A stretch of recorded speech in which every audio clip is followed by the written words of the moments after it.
Hello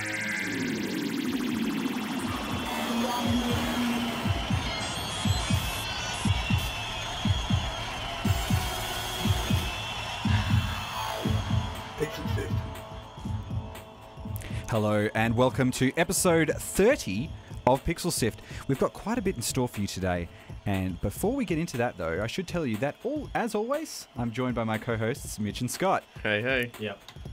Yep. Yep. That's not how you As say hello to always. people. You're raised wrong as a joke, Mitch. Yeah. All three of these Wow. facets are tremendously expensive entertainment platforms to get into. The idea is to start small and go with quality over quantity. We'll be talking to Wade K. Savage. He's the creator of Scourge Legacy and director of the fan film Fallout Lanius. Yeah, we'll also be touching on video game rumors and fact-checking when sometimes doesn't happen when you're trying to get the news out soon. And finally, we're talking video game gambling and what steps could be taken to mitigate a toxic online community in one of the biggest online games, Counter-Strike Global Offensive. All that and more coming up on episode 30 of Pixel Sift.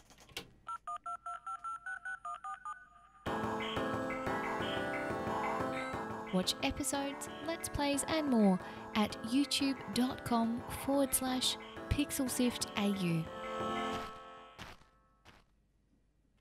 Yeah, so rumors are nothing new in video game culture. Speculation about what might be on the horizon or new techniques that might get you to the raid that much quicker are always in, firm talking points among the communities. But what happens when journalists take the bait and start producing content based on only rumors? Based on what we all see online. With recent events regarding the Division making a fool out of many well-known gaming sites, it might be time to reel it in. I think there is a challenge if you're creating an online video content or online media outlet. Yep. Such as podcast. About No, games. podcast is actually the opposite of this, Oh, okay. right? Podcast is much like the magazine format where you don't have to be breaking news and you can be a bit more considered and you can take your time and see what's happening with all of this story and wait until these things kind of work themselves out. But breaking news, people jump on these things as quick as possible. Yeah. We see lots of rumors when a celebrity dies and all of these people go, we're hearing rumors that a celebrity has died, and then it turns out not to be true because you want to be the person to get there. It happened numerous times with Steve Jobs. Yeah, it did. People Look, said he died. Yeah. This happens all the time. This isn't a gaming issue. It is Yeah. not just it's not only in the gaming community. This is a journalistic problem, and mistakes are made all the time. Going through our studies as journalists, we learnt this a lot.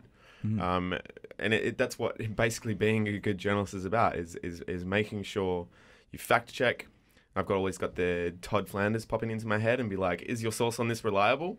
Yeah. There's a difference between, being a good journalist and just getting this first thing out there. Yeah. And there is some kind of, a massive importance of being that first press and, the first thing to report on something. But at the loss of quality and, trust and... It's the 24-hour news cycle, and everyone is kind of feeling the pinch of this, and the internet, which gaming is obviously so highly intertwined with, is a big factor for people trying to get content out there. People are looking at your stuff all over the world at every time. If you used to be a TV station or a radio show, you used to be able to have your listeners listening in at a certain time, and that's it. And that'd be when you'd have to do things. If something came out after that, you'd wait until tomorrow, and you'd have the next thing come up. If it was still a big story, maybe it would fade away in that time. You don't know. But obviously I don't condone this kind of thing because it is, basically just lazy journalism. But it does happen. Traps are out there all the time as far as, keeping up to date and keeping on the pulse of the digital media and news streams. there's So, also... Yeah, sorry, Mitch. the whole article in general was about essentially a glitch, which was I guess maybe unconfirmed. But I guess if you're going to report on it, maybe the least you can do is maybe go try and emulate it. By emulate, I mean do it. With a lot of these glitches as well, they'll have a video run through, like a playing kind of guide, so you can figure it out, or at least see it for yourself, so it's not a fake. This didn't include that at all, and not only that, but he also. Well, could you tell us a little bit about this glitch for people who may not have seen, and what game we're talking about? All right, so basically, it was the Division, and it was just an exploit of how to destroy an APC at the end of their raid in quotation marks. So it involved a couple of different techniques, and it just by deploying a piece of mobile cover in a certain area and a number of different things. It was from a player that calls himself El Tumador. And I've got a pretty good quote from here. He's just said, around the same time I posted that fake glitch, I also reposted a legit strategy guide, since I assume most players would like to do it legit, given the previous exploits were patched. It was, for me, both an attempt at humour as well as a social experiment of sorts. Yeah, so... I think people are kind of looking, in terms of strategy guides, there's lots of stuff out there. So people are looking for something a bit exclusive and something that hasn't been covered as widely as anything else. So you can kind of understand why someone would be going out there thinking, "Ooh, this is something cool that we can get out on the front page and get in front of." And lots of people fell for it. Eurogamer, IGN, GameSpot, who actually ended up removing the article completely. Yeah. GameZone, Twinfinite, iDigital Times, International Business Times. The only like credible games press that avoided kind of the slip up and embarrassment was Polygon and Kotaku, which isn't that surprising to me because I think they are kind of a bit of a standout in that group. He's also said, he's been recorded as saying, "I'm sorry if I caused folks a bit of time trying to make a glitch work. I know the game isn't perfect, but maybe we should focus on spending our time playing in activities that we enjoy or building up our characters and finding good players to run with." So he did have some kind of... There is a bit of negativity afterthoughts about the division that's come out, and I think people are getting ready to kind of jump on the bandwagon, and maybe the press who have been covering this have been ready to do that themselves as well. So maybe that's something that we... You do get the feeling that the community is getting ready to pounce on it almost little every bit. slip up. I mean, a little bit, because it was a highly anticipated game by a lot of people, and it has been kind of plagued with issues since the start, and there's also the issue that it's probably might not have as many legs as we thought it might have initially had, and maybe that's not going to live up to all it kind of all the hype. So press like this is pretty kind of important, and any kind of negative press is going to be quite damaging to the legs of the game, I feel. I don't know. It's one of these things where they always say that there's no such thing as bad press. There's only press, right? So you're getting your stuff out there.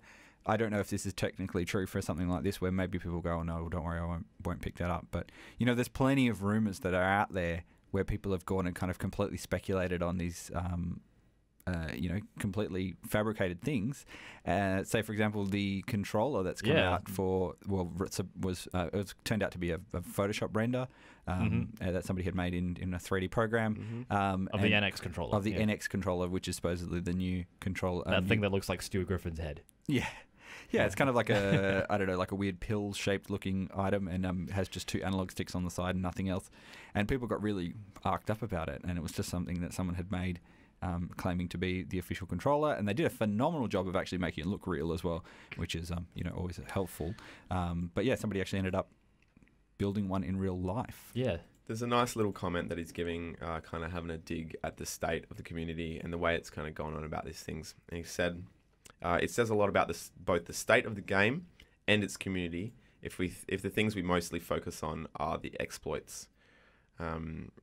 Yeah, I guess you can take that how you wish, but I feel like he is not really impressed with the way everything's gone down. Not only the reaction to the story, but I guess, I don't know. Yeah, I guess probably that's just gauging the player sentiment from that particular game. And there are, I mean, there's always sentiment as well. And people have said about the Nintendo stuff as well that everyone is kind of really waiting for more information about stuff coming out of Nintendo, and there's a bit of impatience now from that, and people are kind of jumping on any rumor that comes out. People are also jumping on there's rumors of a new sort of update to the PlayStation 4 that's supposed to be coming out as well. The 4.5? Yeah, that's starting to get a bit more information around, and people are saying this is starting to look a bit more legit, and information's being released to developers to update their things. That was for VR, wasn't it?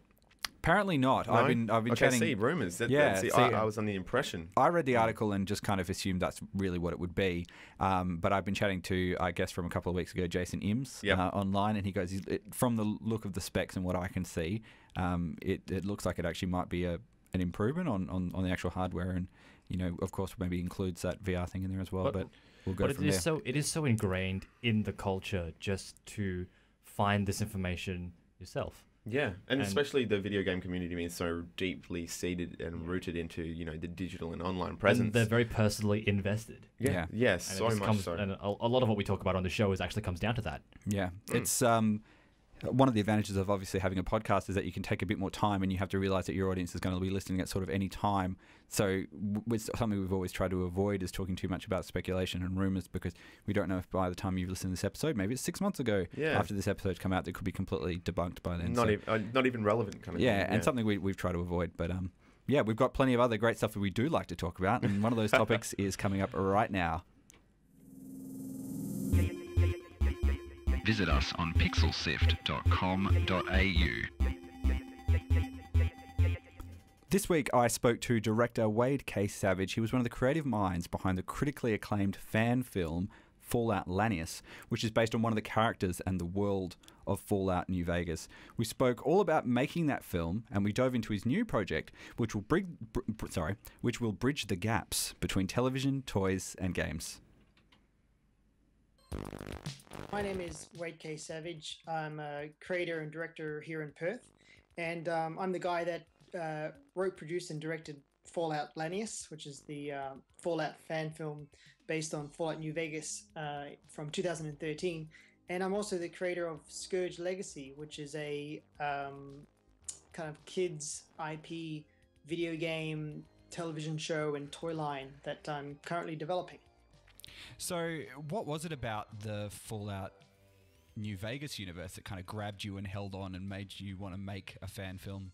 It's the only fan film I've ever really made. I've been a huge Fallout fan since the first game, and New Vegas had an especially kind of evocative world, and I think I had a very strong emotional kind of response to the kind of moral ambiguity of the whole universe. And so I thought it'd be really interesting and possible to make a film about this kind of Legion character, Lanius, as opposed to doing something on, ghouls and robots and super mutants, which would be pretty difficult to do here in Perth.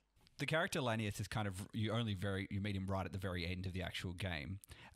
And for most people, as they play through the game, they probably wouldn't be aware that there are a lot of different interactions you can actually have with that character. When you were going through, what were you thinking about when you were kind of going to expand this character from the little tidbits that you do get in the game? I think it was, we did a lot of research with the writers trying to find out, what was his kind of actual origin, because he's really a character made up of myths, and he's kind of a psychological military force.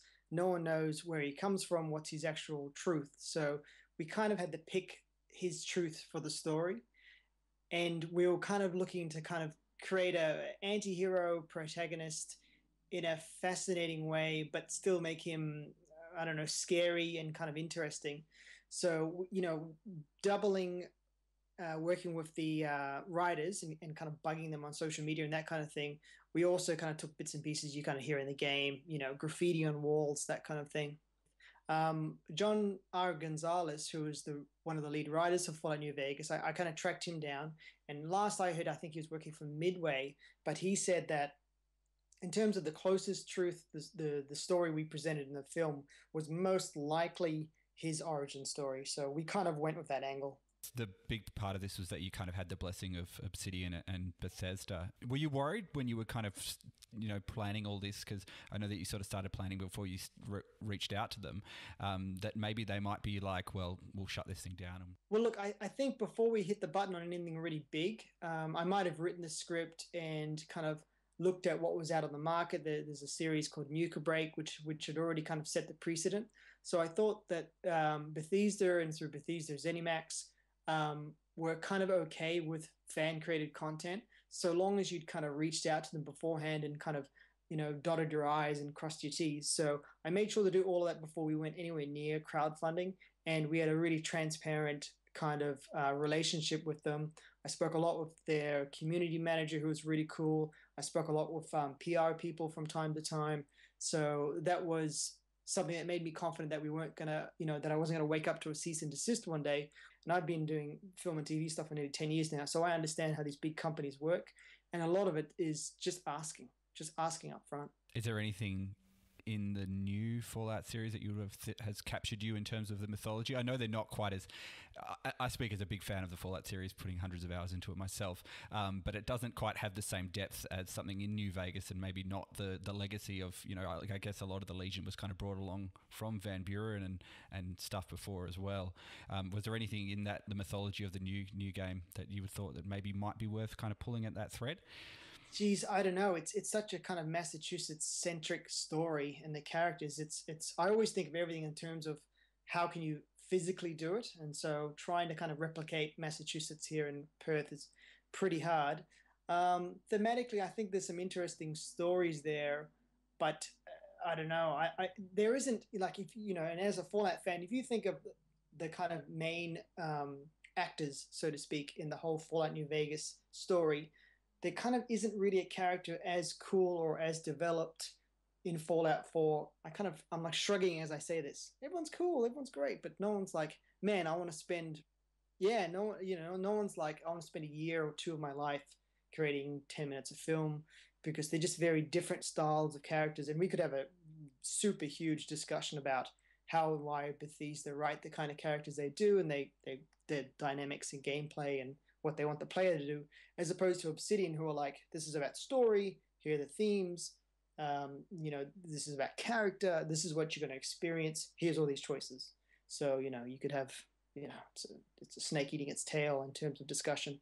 So has that kind of informed any of the work that you're doing on your new project, Scourge Legacy? I think so. I think when you're looking at content for young people, and our show is aimed at like 9 to 12-year-olds, and even coming to that, it took us 2 years to find the right demographic.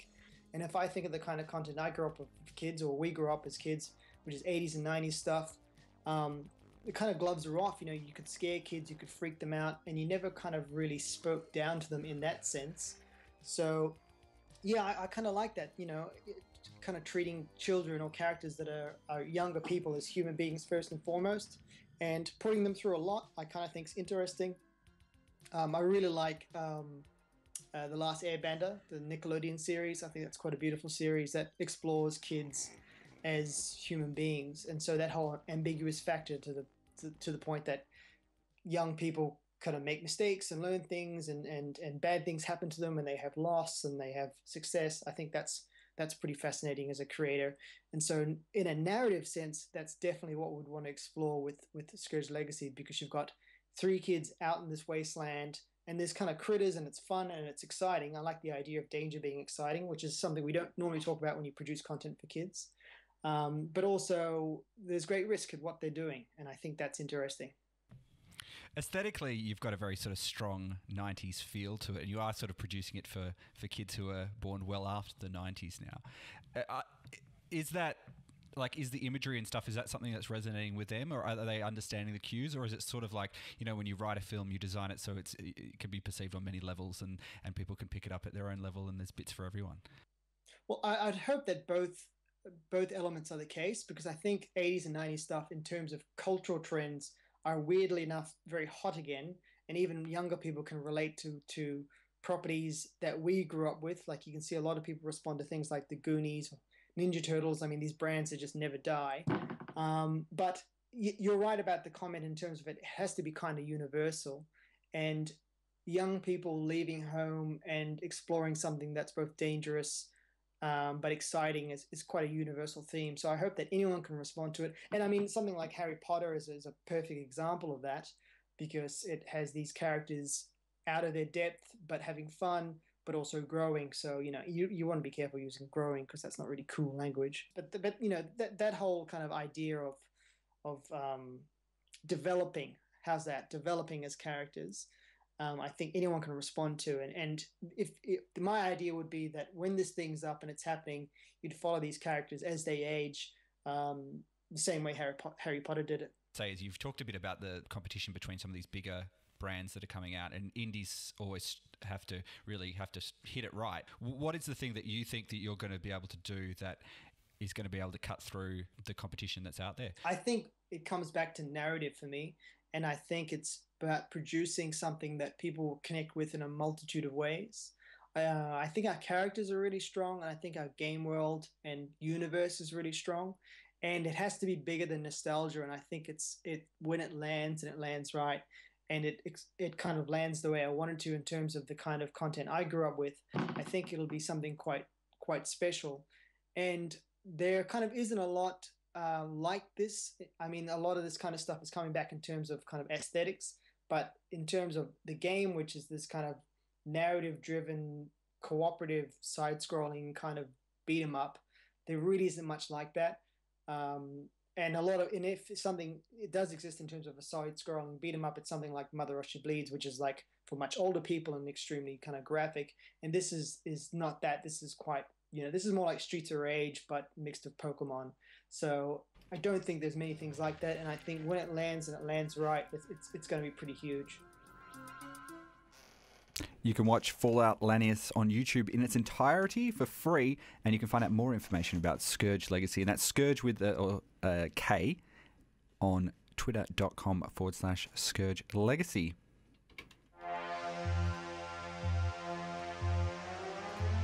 You're listening to Pixel Sift, or you might be watching Pixel Sift on Twitch. Pixel Sift.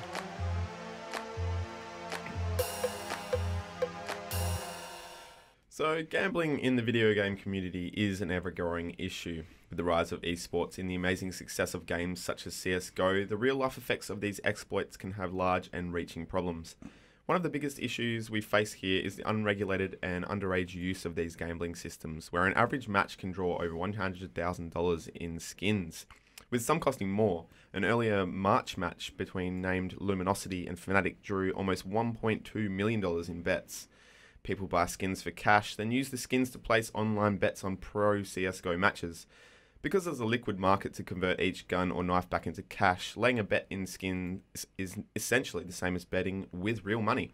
There's sites like CSGO Lounge, for example, which basically facilitate this trade. It all links into the Steam trading system. You buy and sell skins through that, you place your bets on that, and then you can cash out as people buy these skins So from the skins are essentially like your chips.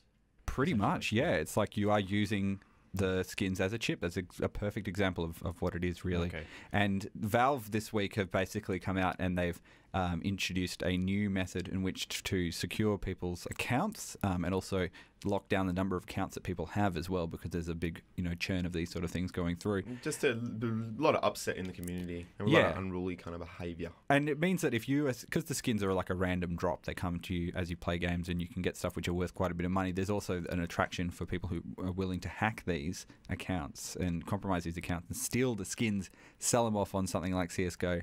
And then once you've done the trade, that's it. That's kind of, it's gone after that point, and you can kind of launder it through that way. So there's a bunch. Sorry, keep going. They brought in this new system basically where you can link up your phone number effectively to your Counter-Strike Go account, which increases the security of your account by saying that if there's an issue, they can call you on the number, and that's it. But it also has this other benefit, and this is what the community has been talking quite a bit about when this change was announced. That there's this basically a term for when game players of a high level go into a match and steamroll it. And now we've got some audio now from that we can play, which will basically explain all about what smurfing actually is. Yeah. Greetings, hi, the War Owl greets you, and welcome to One More Round, the show where I talk about Counter-Strikey stuff. This time, I'm going to be speaking a bit about smurfing, those folks who don the accounts of a noob in order to have some fun smashing new players. Back in the Warcraft 2 days, two guys were so good at the game that everybody recognized them, so they decided to change their names to Papa Smurf and Smurfette, pretended to be new players, and then proceeded to own some noobs. Now, Smurf refers to any skilled player, not just famous people, who create an alternate account and name in order to play against new players and absolutely destroy them for some jollies. There are legitimate reasons to smurf. The main reason for me is that I can play the game in peace with my friends without folks recognizing me. So that was the War Owl, a high-level YouTuber and CSGO competitor. And he goes on to say that basically there are legitimate reasons for smurfing. As a high-level player, he wants to enjoy playing with his friends. Like he just wants to be able to take a break from being a pro celebrity player all the time. He wants to play with his friends. He wants to play if he's had a few drinks. He wants to just, be able to relax and not get kind of picked on because you know It when people see a high level play like that, you know that's But a also, big deal. he does go on to say in that as well that he actually does enjoy just going in there and destroying a bunch of noobs. He literally says the first thing he says after that is the main reason we do this is because it's fun. He's like, it reminds me back in the GoldenEye days where he'd put on all the cheats and, you know, and have a lot of fun. He said it's fun. Like, it's simple as that. I guess, like, it's... I've never really been in that position where I never thought been I that was... good enough. I've never thought of myself as too good, so I had to like... I guess it's very... It's a bit arrogant, I think. Well, not really, because, you know, he's obviously... It's not just him saying, I think I'm this good. It's just he kind of... people. There is a level of, like... There are a caliber of... Yeah, of course. There's sort of some kind of, you know, self-admission of your brilliance. But there is a caliber of player out there, and we've all come across them, that just don't make playing very fun for, you know, noobs and just... amateur level players, I guess. The big change about this particular thing with linking the phone number, not only does it increase the security of your account, but it means that any account that's got a phone number in it gets sort of separated into this prime matchmaking, which means you will be basically only matched with other people who've put their real phone number against it. So you're probably less likely to have more than one phone number just for the purpose of creating a Smurf account. And it means that you are going to probably play with people who are really real people. They're playing at the level they're supposed to be. There isn't any secret agenda behind it. And you don't have this sort of fracturing of your community where, you know, people are getting steamrolled. Because you get better groupings, you get less trolling. It's not fun as well. For those people who are at the top of the thing, that's great. They're always going to find people who they can compete against. But if you're starting to get into a game and you haven't got a huge amount of people to play with and you decide to jump online and give it a go, and somebody comes through and just is basically appears to be normal to be matched with you to the same level, but they're actually way more skilled. And yeah, Scott and I briefly spoke about this earlier. Like, we do realize that, yeah, getting a phone number isn't that much more effort. It's like $2 a SIM card these days. Yeah, $2 for a SIM card, but it is an extra bit of effort that you need to go to make an account. And these people putting in the extra effort, it even though it is, I guess, not very... I guess it's a bit minute, but it still is an extra bit of effort. They still deserve to be grouped together because they put in that time and, you know, attached a part but of also their then personal you're life to this account. But then you're also actually, if you think about it, you're attaching your real name to another account. Yeah, which is so actually potentially another bit of data that you're putting up to risk for, you know, exactly theft, etc. Well, that was actually initially when I read the article. I think I got something a bit different out of it than you, Johnny. I thought that this was a strategy to tackle toxicity in games. It would just attach a little bit more accountability to the online profile. I think that is it, though. It is because there is a toxicity in that people who aren't playing the game fairly and, you know, are just basically taking advantage of a multiplayer system where they can, you know, just run over the top of people. Mm-hmm. And I think that is about that. It's about building a good community and having people stick around. And to me, I sort of think, as we opened up in the beginning of this thing, there's a lot of money in skins and gambling and getting people to play their game, and a lot of the transactiony stuff goes through Steam and all that sort of stuff. So it is in their best interest to get as many people playing this game as possible. So having people not being knocked away by these players. Additionally, Steam is not the first company to really push for more information to be like open on the internet. Like, I think PSN with one of its... I think within the last year, the updates that have gone out are really pushing you to use your real name online.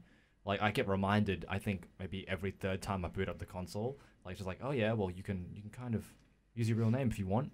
And I'm like, well, I don't really want to do that personally, but it's there, and they really want you to do that. And I think this is because they're just trying to tackle this sort of anonymity online and, you know, having this situation where people can be sort of taken advantage of. And to this day, I haven't seen anyone that's not on my friends list that has that. Yeah. If there's anything that they should be sorting out within the CSGO community, I feel if it is this, you know, unregulated gambling.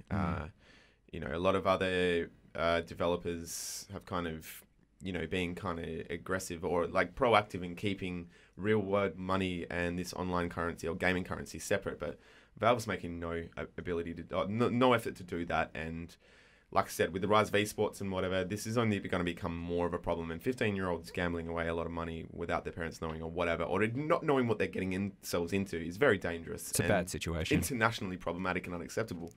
I think it's going to be not that long before we start seeing something happening. Something has to happen. Pixel Sift. Pixel Sift. No, seriously, Pixel Sift.